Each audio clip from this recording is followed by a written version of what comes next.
Okay, our next speaker is no stranger to innovation, having been part of several startups during his career. A little bit of digging suggests to me that he might be a Queenslander, but we'll give him a go anyway. He is currently General Manager Insight and Innovation for Optimum Consulting Group and Employee Life, and Employee Life is one of our conference gold sponsors. So, ladies and gentlemen, Jason Buchanan. Thanks, Steve. Can I check this is turned on? You can hear me? Yes, wonderful. I'd like to dedicate the next 15 minutes or so to the people who kept me out drinking last night. You know who you are.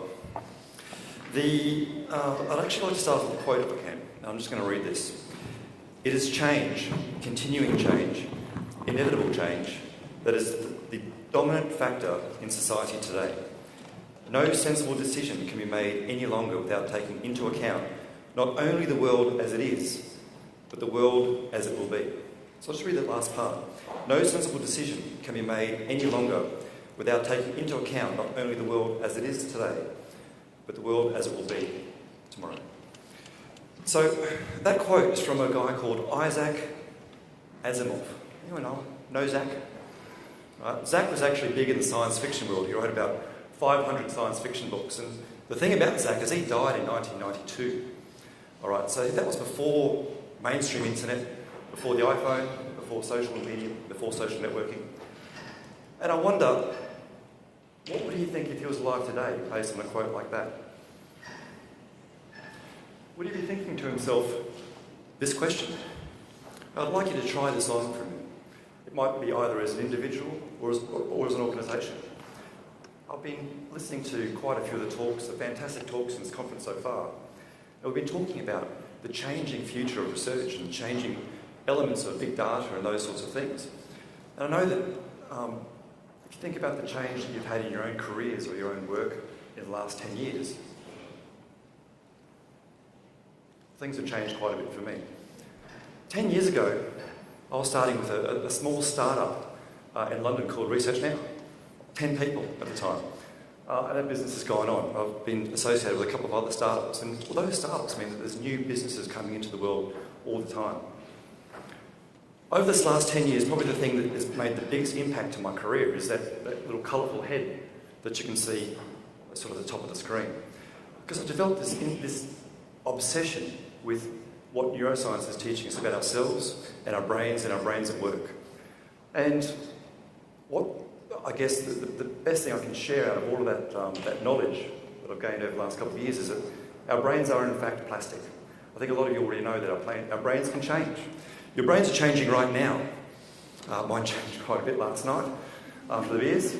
And that's great news for us because that change means that we've got the greatest adaptation machine ever invented, which is our brains. But of course, it's going to take innovation. It's going to take our agility to manoeuvre, and it's also going to take what I call brilliant insight. And so today is really about answering these three questions. So what are brilliant insights?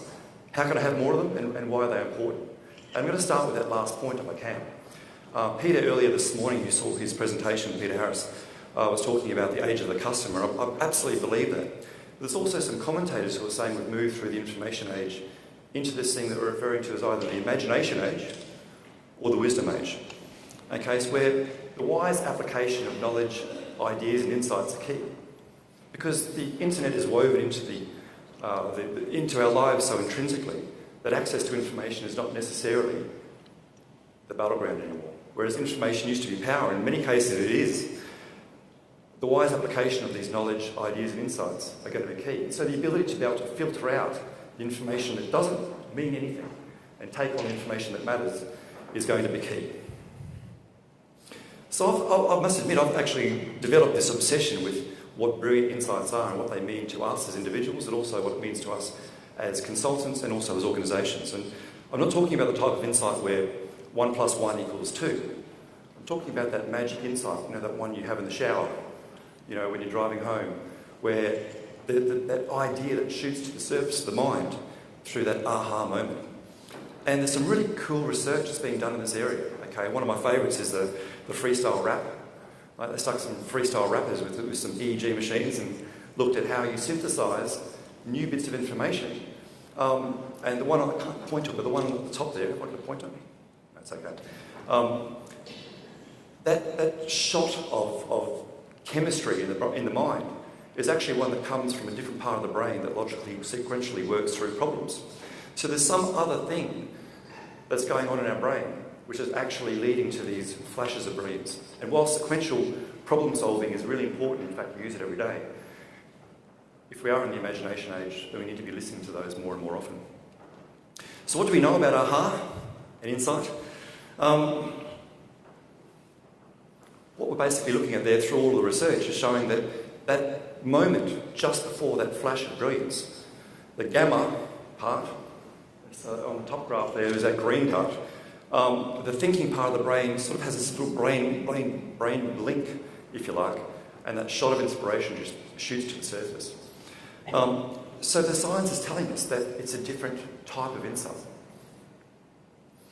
What we also know is that to support, and this is generally speaking of course, but to support these flashes or this brilliant insight, we need some decluttering of the mind, so a creative space, scheduling time to work when it best works for you, a clear focus of energy, but also sometimes, believe it or not, the best thing you can do sometimes to solve a problem is to stop thinking about the problem. Okay. Now, if you just glance down those inhibiting conditions there, how many of us here have those on a day-to-day basis? Yeah? It's becoming harder and harder to actually have these quiet times, which is actually inhibiting, potentially, these shots of brilliance that come from a different part of our mind. And here's a problem. Okay, so this was actually done probably from someone who lives in New Zealand. On the left here, we've got an ant, which is the size of a large novel, say, a megabyte. 1 gigabyte would be the equivalent of a shortish person. A terabyte being the length of the Auckland Harbour Bridge. A petabyte, the length of New Zealand. And 2/3 of the annual production of information is the diameter of the sun. I was going to show you a video to support all that, but I think I'm going to run out of time. So what we're really talking about here is with the 11 million bits of information that we've got in our world hitting us at any given moment, here as insights professionals, we've got this pressure to be more brilliant more often, and create more value and tell me something new, but we're also distracted more often. We've got too much to do, there's not enough time. Mostly is the perception. And, well, we're stressed out and can't think. John Cleese, he's not an insights professional, but he actually got it right when he said that creativity acts like a tortoise, poking its head out nervously to see if the environment is safe before it fully emerges. Thus, you need to create a tortoise enclosure, an oasis amongst the craziness of modern life, to be a safe haven where your creativity can emerge. So really today is about two big ideas, two big, embarrassingly simple ideas.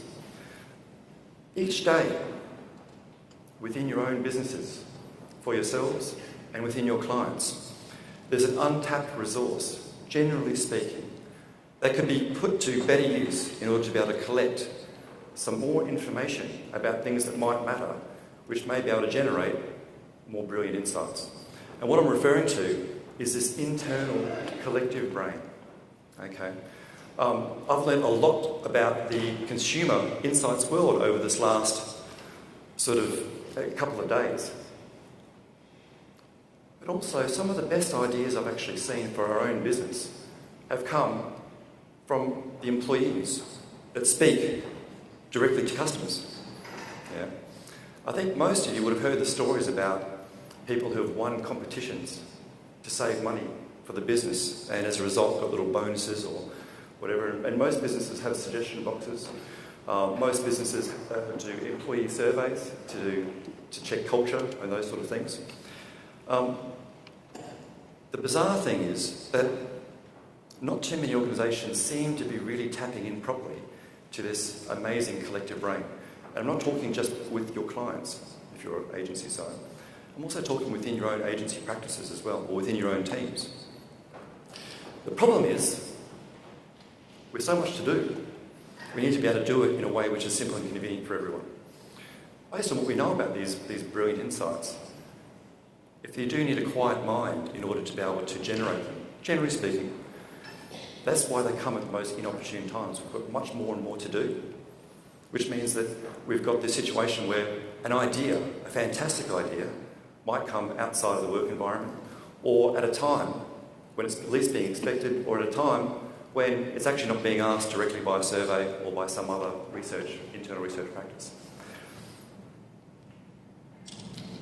So what we've been playing with, this is actually a system that we started building for ourselves in order to collect information from our team members, and just kept on going from there. So what we're really looking at here is most organisations have an intranet, they have a performance-based system, performance review system, they have maybe they have an internal Yammer style system to be able to communicate, and they've got a way of tracking goals and objectives.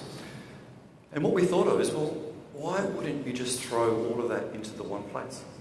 Okay, rather than trying to create another insights type platform or community, which is actually, you like to buy 5, Tina?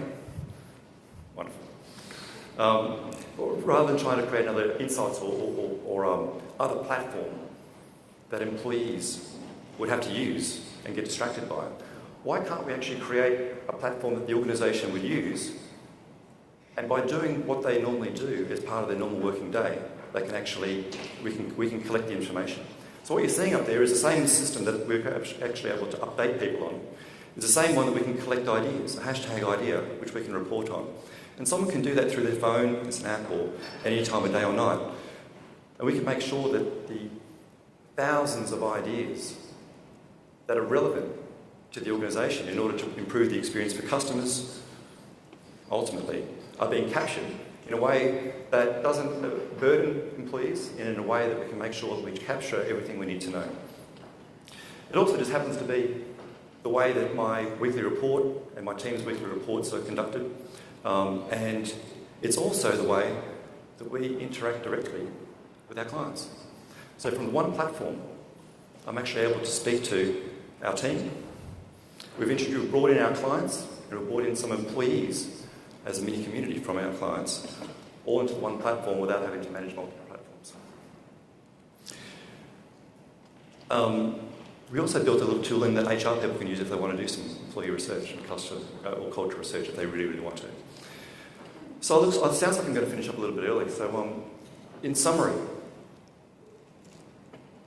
these are the points that I was looking to get across today.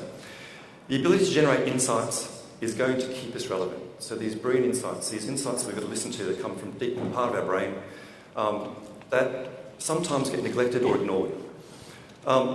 These are the things that are going to keep us relevant. A distraction-rich lifestyle, it's a major threat to these insights and ideas that are constantly coming up. And an organisation's collective brain, either internally within your organisations, internally within your teams, or within the clients that you actually serve, are full of untapped insights and ideas. And as an industry, if we're looking to create additional ways of generating revenue, locking our clients in, adding extra value, I've heard a lot of those terms today, maybe this is a channel which is unexplored because all the skills in the room to be able to utilise that information are actually already here. Thanks very much.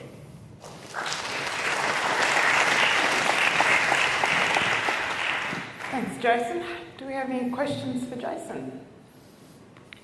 Or a question for Jason? No? No? Or I've got one for you. Because my background in recent years has been in insight, I'm interested in whether your sort of system has a process for insight generation as part of it. I guess because those of us who work in insights know that to get to insights is a collaborative process. It requires a process, it requires stimulus and inspiration to kind of feed into that process. If you create a platform where you bring lots of people who are the right people to be part of it into it, you might get some ideas, but you don't necessarily get to insights. So as part of this, is there a process around insight generation that you've developed? So it's a really good question, Tina. So in this sort of respect, I consider that to be the job of you guys. So, so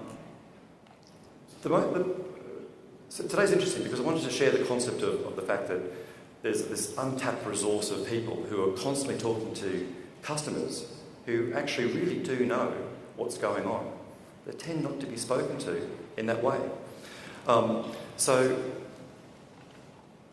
in terms of the method, there's so many other moving parts. So the biggest market for this has actually been organisational development consultants who implement this as part of a cultural exercise. If we are an innovative company, if we're a company that wants to be agile and wants to be able to manoeuvre, then that's more of a cultural issue, which then extends into dragging this in. If the tail started wagging the dog, if you started to add these abilities to collect information, ideas without that having first, you'd be in all sorts of trouble. Right? So for an organisation that takes those sort of things seriously, and they genuinely do take those seriously, and that comes from the top, then the ability to have some simple, really, really simple technology that collects these ideas and these magic moments at any time when they're happening. And they never happen when the survey gets sent out, right? Or they never happen when the employee research thing's happening. So the ability for someone to just be able to go, oh, that thing just happened, I'm just going to record it, is where we got to. The second thing then is that either the organisational development consultants or the partners or the market research companies that would be part of this process would be actually, I think, very well versed and have all the skills in order to be able to take that information and make it meaningful and actually even adopt or invent or integrate an innovation process within the business. Okay. Yeah. And within the platform, so we could introduce the process. Yeah, that's right. So this is 10% of 90% or 100% what needs to happen. Yeah. I think the rest is the skills and the relationships and the method that goes beyond that. But to be able to have that first, we need to be able to collect things at the real-time point of sale, so to speak, and then to be able to make sure we're making a decision as to whether it's meaningful or not, or at least we can make a decision on that. Certainly bringing the inputs of frontline staff is, it's a wasted opportunity. So that's right. That's what I think. It's an untapped resource full of rich, vibrant information. Yeah. Okay. Is there any other questions for Jason? No? Okay. Thank you, Jason.